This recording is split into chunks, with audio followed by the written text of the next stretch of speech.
이 성경 그 말씀에서 어느 부분을 예수님께서 말씀하시고자 하는가.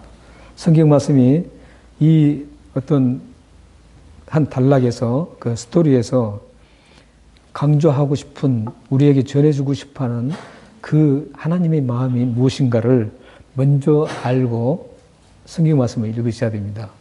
그래야만 그 중요한 것을 붙잡고 갈 수가 있고 더 은혜가 되고 여러분 마음에, 여러분 삶에 적용하기가 쉽습니다. 오늘 말씀에서도 여전히 가장 중요한 부분이 있습니다. 그 부분이 저는 주로 설교 제목을 잡고 있습니다. 두려워 말고 믿기만 하라, 이겁니다. 우리의 삶 속에, 우리의 삶을 보면 참 두려워해야 될 것들이 참 많습니다. 살아가다 보면 항상 평온한 것만 있는 게 아니라 두려움이 엄습할 때가 많습니다. 그런 면에서 오늘 우리가 이 말씀을 함께 나누려고 합니다. 본문에 나오는 먼저 해당장이라는 것, 해당장, 야이로에 대해서 잠깐 우리가 한번 생각해 보았으면 좋겠습니다. 이 유대인들은 해당을 중심으로 해서 모든 것이 이루어졌습니다. 해당이 있기 전에, 예루살렘 성전이 파괴되기 전에는 예루살렘 성전 중심으로 그들은 모든 인생을 걸었습니다. 그곳에서 제사를 드리고 그것으로부터 내가 어떻게 살아야 되는지를 그 성전으로부터 모든 것들을 배웠습니다. 뿐만 아니라 이제 이 성전이 이제 AD 70년에 파괴되고 흔적조차 없어지는 그런 비운을 겪은 후에 이제 해당이 생겼습니다. 해당이 생겨서 곳곳에 이제 해당이 세워지고 이스라엘 백성들이 성전 대신 이제 해당을 중심으로 해서 모입니다. 그래서 해당의 중심으로 해서 그 해당에서 모든 인생의 모든 것들을 다 거기서 가치를 찾고 해당을 중심해서 해당에서 자기들이 인생을 걸어가야 할 길들을 다 거기서 배웁니다. 근데 오늘 보면은 이 야이로, 해당장, 오늘 본문 속에서는 이제 야이로라는 이름은 안 나오지만 다른 성경에 보면 이름이 야이로입니다. 해당장이 있었는데 이 해당에는 총 10명이 섬기는 사람이 있었습니다. 여기서 이제 규모에 따라서 좀 다르지만 노말적으로 보통 모든 해당은 한 10명이 이 해당을 섬기고 있었습니다. 일명 직원이죠. 직원인데 그 중에 3명이 10명 중에 3명이 거기서 해당장이 되는 겁니다. 해당장이 돼서 그 해당을 하나 쭉 이끌고 가는 겁니다. 그리고 7명은 거기서 일하는 일반 직원들이죠. 해당장이 주로 하는 것들은 뭐냐면 해당의 예배를 주관하는 겁니다. 예배를 주관하고 예배 드릴 때 성경 말씀을 낭독을 하는데 그 낭독자를 정합니다. 그리고 예배 질서라든지 모든 해당에서 일어나는 하나님 앞에 드리는 모든 것들을 다 관할하는 분이었습니다. 그런데 이 해당장은 어떤 세습이 아니었습니다. 제사장은 세습이었었죠. 그런데 해당은 유대사에서 가장 존경받고 덕망 있는 사람, 이 사람들을 선출을 했습니다. 뽑았습니다. 투표를 뽑았는데 그렇기 때문에 이 해당장은 이스라엘 사회에서 가장 존경받고 덕망이 있는 분이라고 인정을 하는 것입니다. 그러니까 오늘 본문에 나오는 이 해당장은 그냥 일반인들하고 좀 다릅니다. 이스라엘 모든 사람들이 다 존경하고 저분은 정말 덕망이 있고 저분과 함께 모든 얘기를 나누는 그런 사람으로 인정받은 사람이 해당장입니다. 오늘 본문 속에는 또 오늘 본문은 아주 특이하게 구성되어 있습니다. 본문이 특이하게 구성되어 있는데 어떻게 구성되어 있냐면은 21장부터 오늘 본문에 지금 해당장이 나오는데 오늘 본문에서 바로 위에만 가도 해당장 스토리가 아닙니다. 거기는 혈루증을 가지는 12년 동안 혈류증을 가지고 고생했던 그 연애의 얘기가 나옵니다. 그런데 그 얘기가 26절부터 나옵니다. 21절부터 25절까지는 어떤 얘기가 나오냐면 그 해당장 얘기가 거기 나옵니다. 그러니까 21절과 25절은 이 해당장 야이로의 딸과 죽은 야이로의 딸 얘기가 쭉 나옵니다. 나오고 그 중간에 딱 끊깁니다. 끊겨서 26절부터 34절까지 이 혈루증 여인의 스토리가 그 중간에 끼어 있습니다. 왜 이렇게, 그리고 나서 이제 25절부터 오늘 본문에 34절까지 다시 이 해당장 야이로의 얘기와 딸 얘기가 나옵니다. 왜 이렇게 중간에 혈루증 여인 얘기가 끼어 있냐면 23절에 보시면 이 해당장에 딸이 있었습니다. 근데 누가복음 9장이 8장에 보면은 8장 42절에 보면 이 해당장의 딸은 12살이고 오늘 본문에도 12살 나옵니다. 12살이고 딸이 하나밖에 없었습니다. 외동딸입니다. 오늘 본문에는 외동딸이 나오지 않는데 누가복음 8장 42절에는 외동딸이라고 나옵니다. 그래서 자녀는 아무도 없습니다. 오직 딸 하나가 있습니다. 즉 12살 된 딸입니다. 이 12살은 이스라엘의 12살은 어떤 의미를 가지고 있냐면 12살이 되면 성인이 되는 겁니다. 성인이 되면 이스라엘은 그때부터 결혼 허락이 이루어집니다. 그 이전에는 부모나 사회가 결혼을 허락하지 않습니다. 12살 이상이 돼야만 성인이기 때문에 이제 결혼을 할 수 있다고 해서 결혼을 허락을 하는 겁니다. 그러니까 지금 이 야이로의 딸은 가장 정말 엄청나게 소중한 딸입니다. 그리고 야이로의 지위를 봤을 때 대단합니다. 12살까지 잘 길렀습니다. 이제 꽃다운 청춘이 이제 펼쳐질 나이입니다. 성인이 돼서 결혼도 해야 되고 앞으로 이 딸의 미래가 이제 막 펼쳐지는 그런 순간입니다. 그런데 이 딸이 죽게 되었습니다.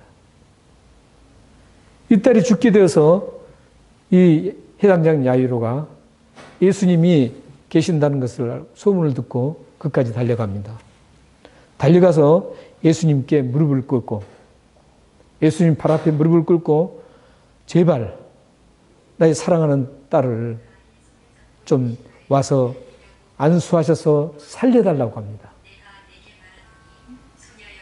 누구한테 쓰는 건? 저한테는 예, 살려달라고 합니다. 그래서 그 살려달라고 예언해서 예수님께서 이제 알았다고 하고 이제 같이 야이로의 집으로 가고 있는 상태입니다. 가고 있는데 그 가는 길에 누구를 만나냐면 이 혈류증 여인을 만난 겁니다.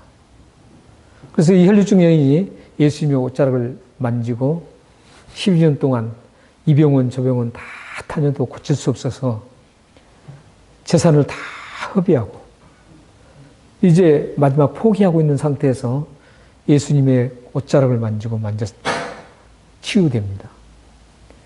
그래서 그 치유 사건이 야이로 집에 가는 도중에 있었기 때문에 이 말씀이 지금 그 도중에 끼어 있는 겁니다. 그러니까 21절부터 25절까지는 야이로가 가서 예수님께 부탁을 하는 장면이고 그런 다음에 예수님께서 가다가 혈루증 걸린 여인을 치료하고 그런 다음에 다시 이제 도착을 하는 그런 장면입니다. 그래서 이렇게 오늘은 특별하게 구성이 얘기가 스토리가 이어지지 않고 딱 떨어져 있는 겁니다. 그런데 이제 예수님께서 우리는 여기서 굉장히 한번 생각해 볼 점이 있는데 예수님 앞에 지금 부탁을 했지 않습니까? 이 야이로가. 해당장 야이로가 예수님 우리 딸에게 곧 죽게 됐는데 좀 낫게 해주십시오.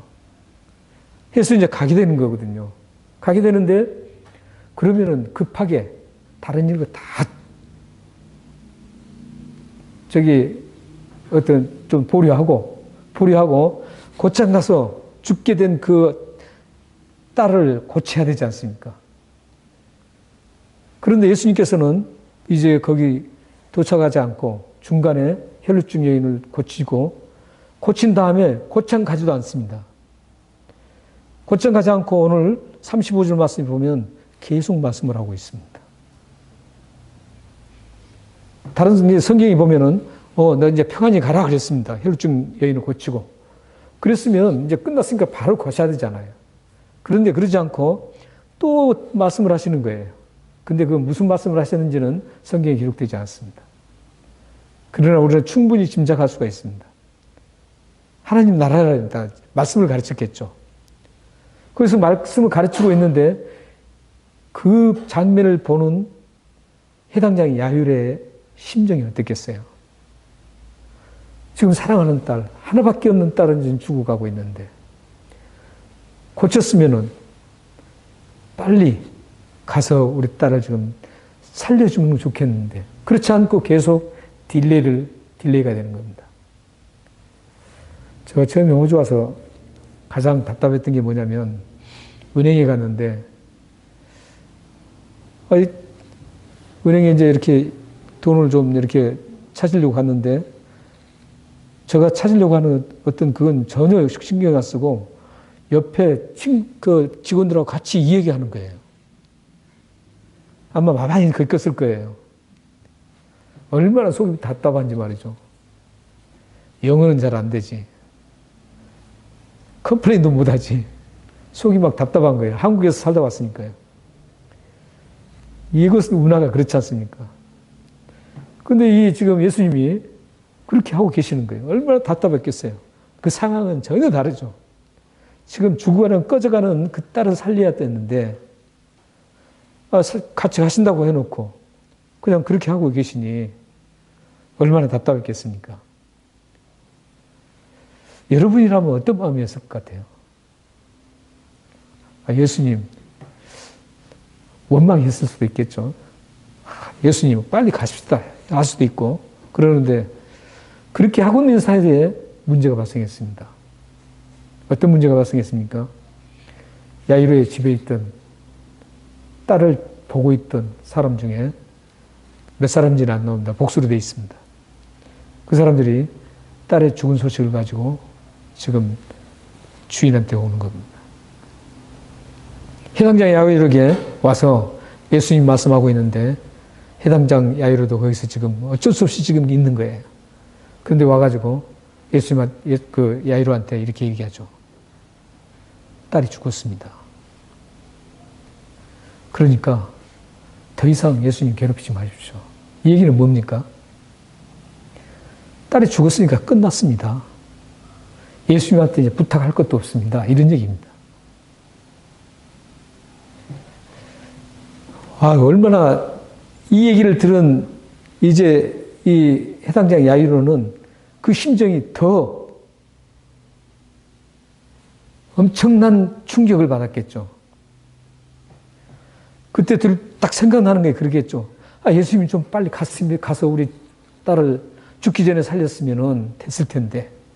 이런 원망감도 있었을 거고.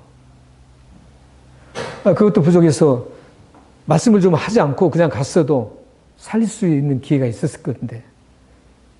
이런 어떤 원망이 있을 수 있겠죠.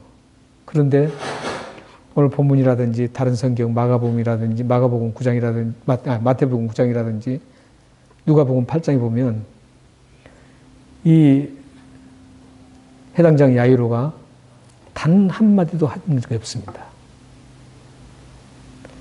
참 대단한 것 같죠? 속으로는 어땠는지 모르겠습니다.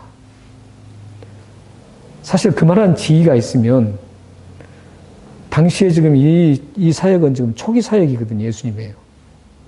초기 사역이기 때문에 자기가 이스라엘에 그래도 가장 존경받는 사람 중에 한 사람인데 그렇게까지 무릎을 꿇고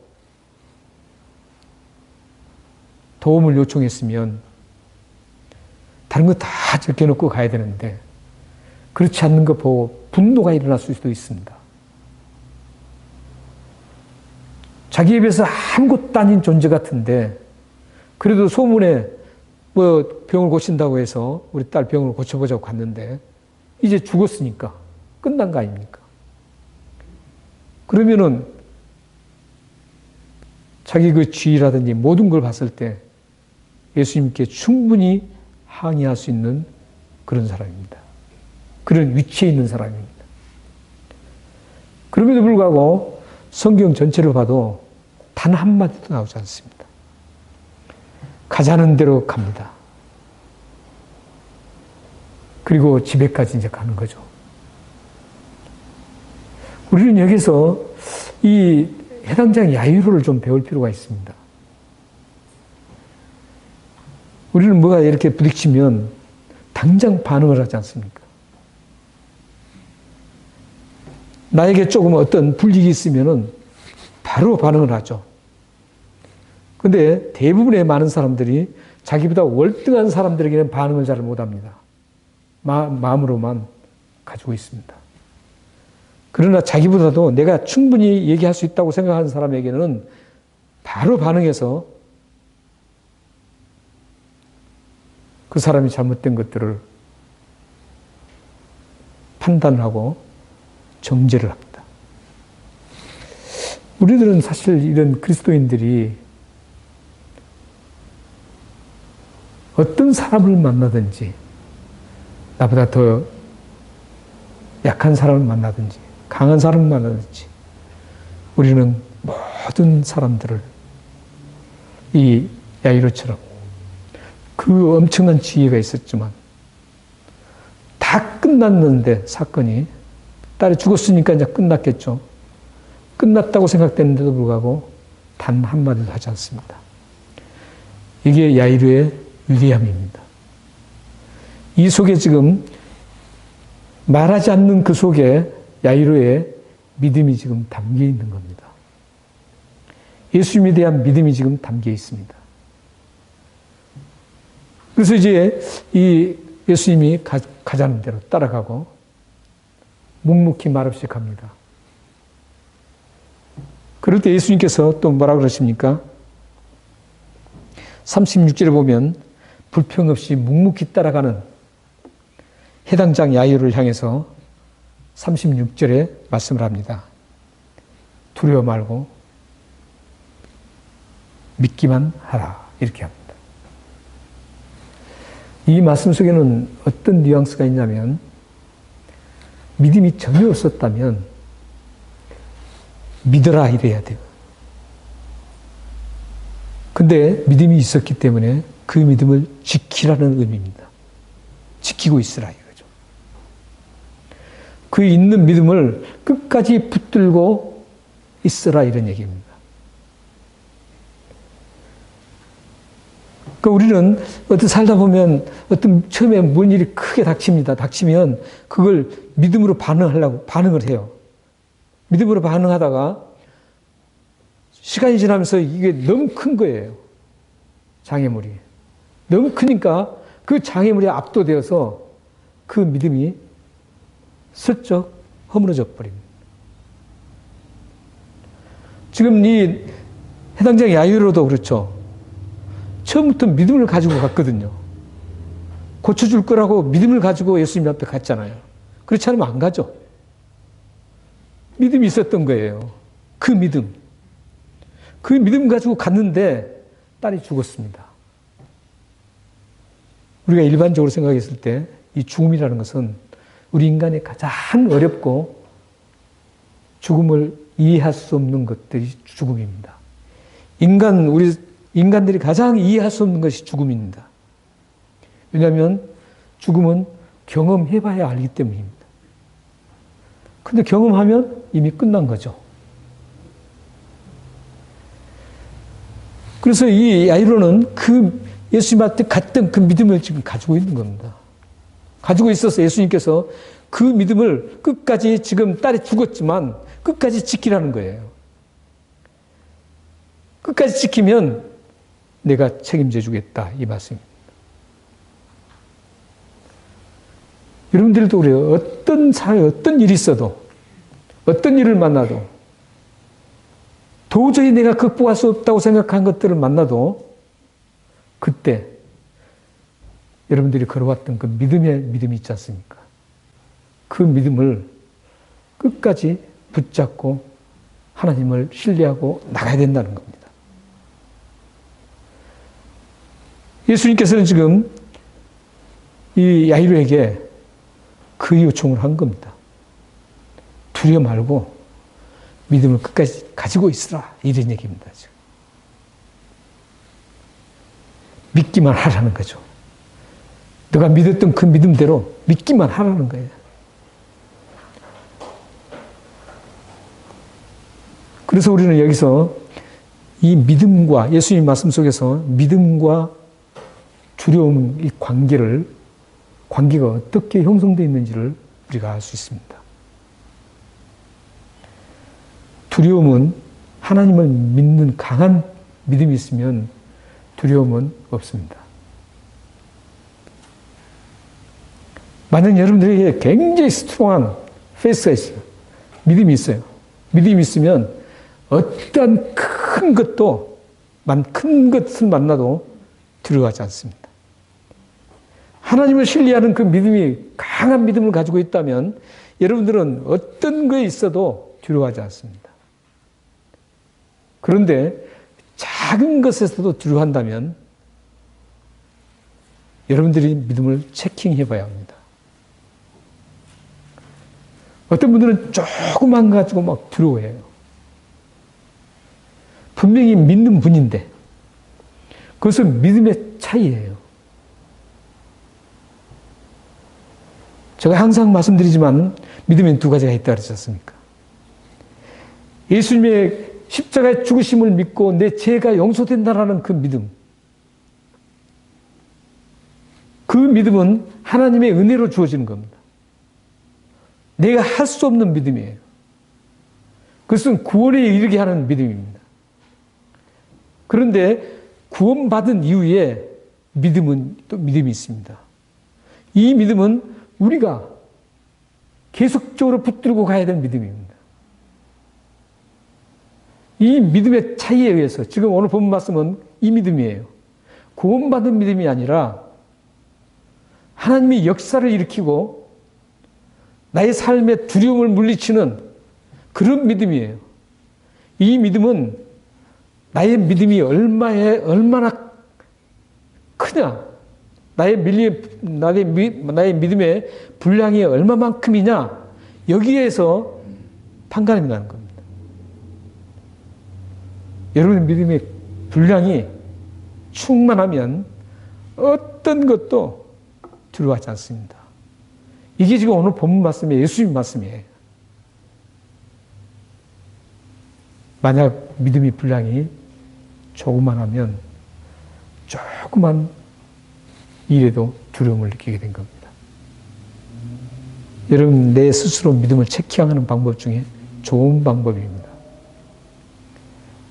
지금 내가 어떤 조그만 일에도 두렵고 이런다면 이걸 이제 강한 믿음으로 계속 세워나가야 됩니다. 세워나가서 어떤 두려움도 이길 수 있는 굳센 믿음으로 여러분들이 셋업을 시켜나가야 됩니다. 그걸 다른 말로 장성한 분량에 이르는 믿음이라고 합니다. 장성한 분량에 이른다는 그 말씀입니다. 예수님께서 이제 그 말씀을 하시고 베드로와 야고보와 요한을 데리고 이제 그 집에 도착했습니다. 세 명의 제자가 가끔 예수님 사역 속에서 나타나죠. 처음으로 등장하는 겁니다. 요한과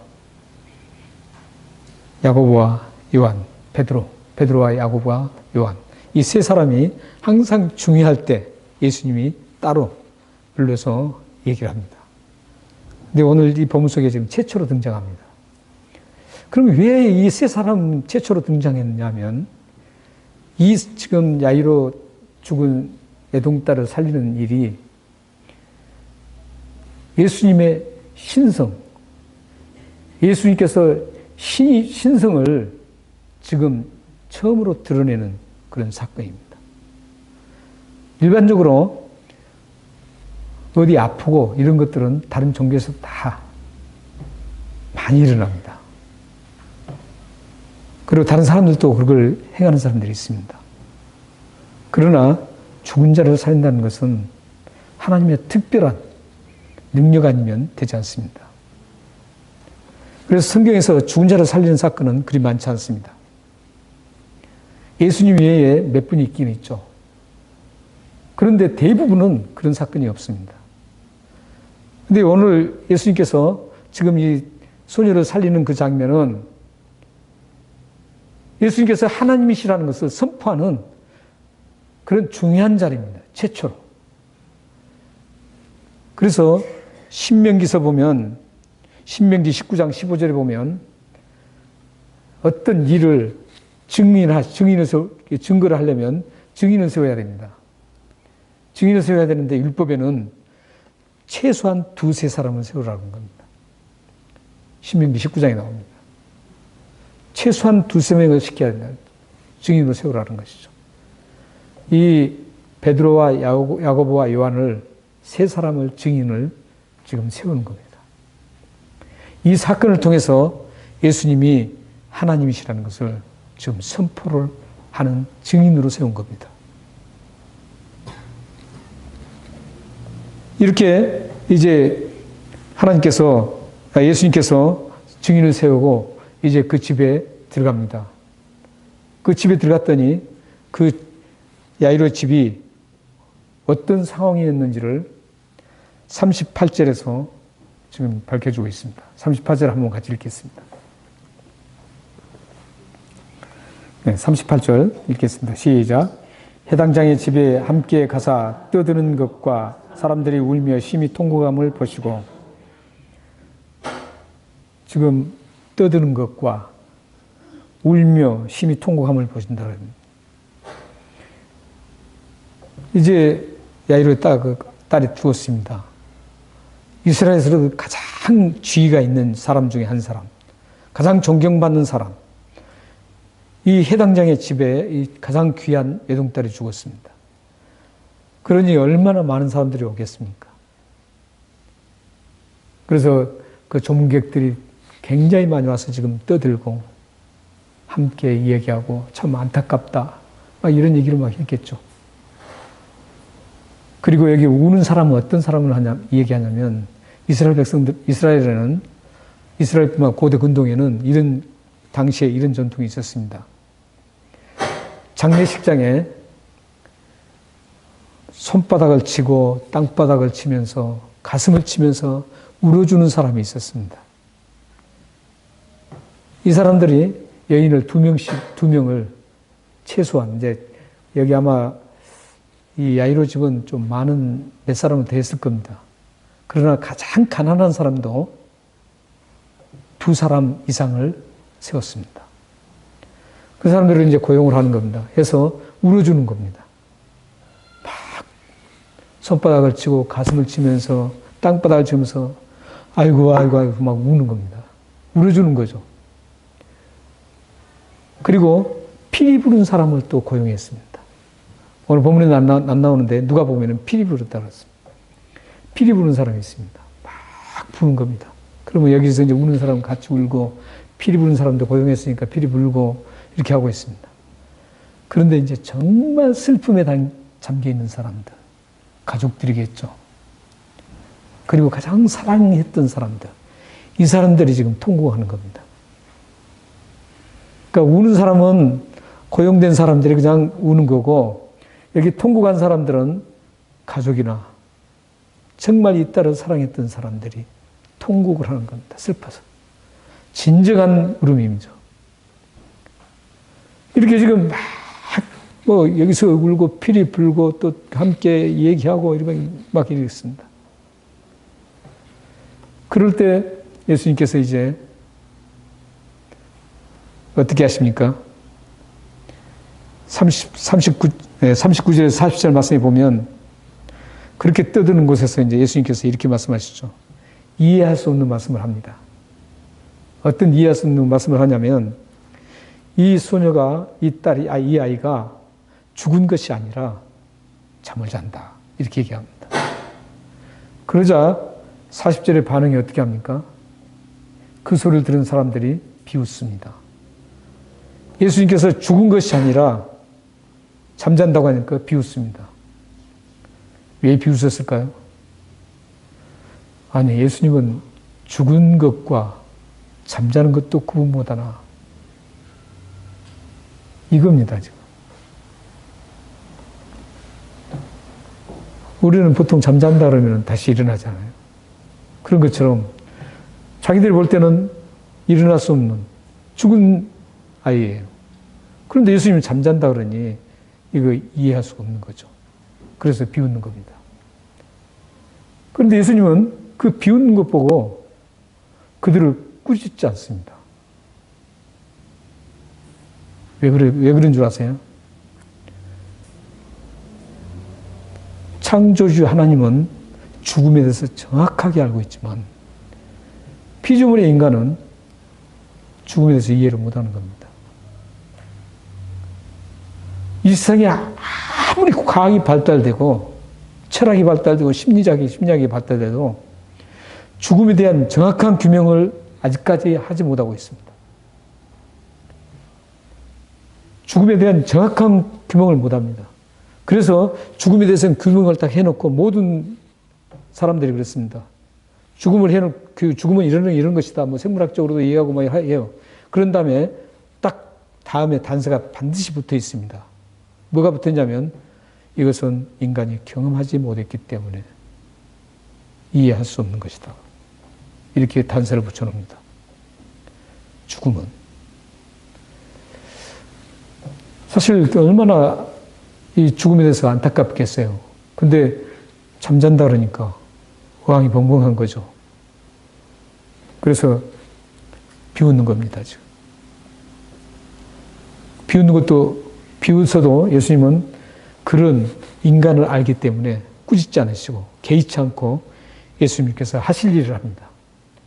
그 하실 일이 41절 말씀인데 함께 읽겠습니다. 시작. 그 아이의 손을 잡고 이르되 달리다굼 하시니 번역하면 곧 내가 내게 말하노니 소녀야 일어나라 하심이라. 예수님께서 개의치 않고 소녀에게 다가가서 그 소녀의 손을 잡고 일어나 소녀야 일어나라 달리다굼 그럽니다. 이 달리다굼이라는 것은 아람어입니다. 아람어. 원래 아람어는 달리타쿰 이름입니다. 그런데 달리다굼은 헬라어를 음력한 겁니다. 달리다굼은 원래 아람어입니다. 당시에 이스라엘 백성들이 아람어를 사용했습니다. 그렇기 때문에 달리다굼 하니까 모든 사람이 다 알아들었죠. 소녀야 일어나라 이겁니다. 근데 원래 이 단어는 일반인들에게도 쉽게 굉장히 많이 사용했어요. 언제 사용한 줄 아세요? 아침에 아이들이 저녁에 잠을 자고 아침에 잘 안 일어나요. 그럴 때 아이들을 깨울 때 일어나라 이렇게 깨운 겁니다. 유대사회에서나 고대 근동에서는 우리 한국도 그러잖아요. 안 일어나면은 가서 막 야 일어나 그러잖아요. 그 얘기입니다, 지금. 그러니까 일반적으로 다 사용했던 거예요. 그런데 여기에서 일반적으로 사용하지 않았던 단어가 그 앞에 나오는 거죠. 뭡니까? 대부분이 야 일어나라 막 이렇지만 여기 보면 내가 내게 이르노니 이 말입니다. 이것은 신적인 명령입니다. 일반 부모들은 신적인 명령을 할 수 없습니다. 신이 아니니까. 그런데 예수님은 하나님이시니까 명령을 하는 겁니다. 죽음을 명령한 겁니다. 어느 누가 죽음을 명령할 수 있습니까? 아무도 없죠. 그러나 예수님은 지금 죽음에 대해 명령을 하는 겁니다. 내가 내게 말하노니 이 명령 거부할 자가 아무도 없습니다. 그래서 예수님께서 그 명령을 내리자 이 소녀가 벌떡 일어납니다. 오늘 본문에는 일어났다고만 되지만 원문에 보면은 일어나서 계속적인 용법을 사용하고 있습니다. 계속 빙글빙글 방을 걸었다 이런 뜻이 있습니다. 계속 방을 빙글빙글 도는 겁니다. 일어나가지고. 그걸 보고 놀라고 놀랐다 그러죠. 이것은 까무러칠 듯 놀랐다는 겁니다. 자, 우리는 여기서 이제 예수님께서 지금 우리에게 이 살아난, 달리다고 하면서 일어난 것, 그걸 지금 우리에게 보여주려고 했을까요? 물론 그것도 있죠. 그러나 그보다 더 중요한 것은 믿음입니다. 믿음을 가지라는 땅. 이걸 통해서 우리들에게 들려주고 싶어 하는 하나님의 음성은 어떤 상황 속에서도 믿음을 끝까지 붙들고 그걸 가진 믿음을 끝까지 붙들으라는 겁니다. 그러면 이런 역사를 볼 것이라는 겁니다. 여러분들이 어떤 장애물, 여러분들의 어떤 힘든 일도 여러분들이 가진 그 믿음을 끝까지 붙들고 가야 된다는 겁니다. 사랑하는 성도 여러분, 믿음은 두려움을 그 큰 두려움 장애물을 걷어내는 대단한 능력을 가진 믿음입니다. 이 믿음이 얼마나 위대한지 성경 말씀 두 곳을 읽고 마치겠습니다. 요한복음 11장 25절에서 26절입니다. 자, 시작. 예수께서 이르시되 나는 부활이요 생명이니 나를 믿는 자는 죽어도 살겠고 무릇 살아서 나를 믿는 자는 영원히 죽지 아니하리니 이것을 내가 믿느냐. 이 믿음이 하나 있죠. 예수님을 믿으면 이 믿음이 얼마나 위대합니까? 영원한 천국, 영원한 생명을 얻는다는 겁니다. 다음에 또 마가복음 9장 23절 24절입니다. 시작. 예수께서 이르시되 할 수 있을 것은 무슨 말이냐. 믿는 자에게는 능치 못할 일이 없느니라 하시니 곧 그 아이의 아버지가 소리를 질러 이르되 내가 믿나이다. 나의 믿음 없는 것을 도와주소서. 이 믿음은 구원에 이르는 믿음이 아닙니다. 살아가면서 하나님을 의뢰하고 하나님을 믿고 나가는 믿음을 말합니다. 만약 여러분들이 이런 믿음이 연약하다면 이 부모 아버지처럼 믿는데 믿음 없는 것을 도와달라고 하나님 앞에 구해야 합니다. 큰 상황, 나에게 닥친 넘을 수 없는 것들, 이런 것들이 있을 때 여러분들이 기도할 것은 이 넘을 수 없는 것을 극복할 수 있게 해달라고, 그런 믿음을 달라고 여러분들이 간구를 하셔야 된다는 겁니다. 그러면 여러분들이 어떤 상황 속에서도 그 두려움이 물러가고 싹 가시고 하나님의 영광을 위해서 아름답게 쓰임받는 여러분과 가정이 될 것입니다. 기도하겠습니다. 살아계신 하나님 아버지,